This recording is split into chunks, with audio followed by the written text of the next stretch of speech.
Je me souviens, Jonathan revenait aussi juste de Mondovino, où il avait eu cette liberté aussi de documentaire, qu'il avait envie de retrouver avec la fiction cette fois.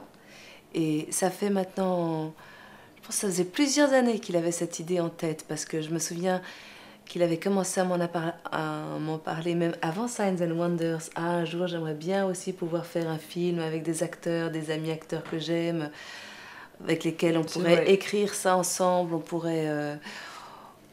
on pourrait en fait filmer comme on écrirait. C'est-à-dire, je crois que c'est un tournage qui s'est passé aussi de cette façon. Et filmer un peu comme on vit. Pas comme on vit nécessairement, toi dans ta vie, madame, mais film, quand on avait choisi chacun un rôle, filmer un peu comme on vit dans ce rôle. Nous suivre, se suivre.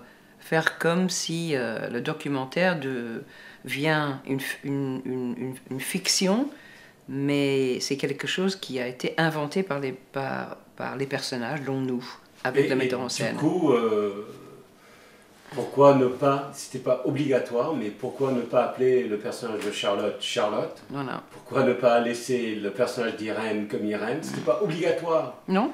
Mais c'était fluide.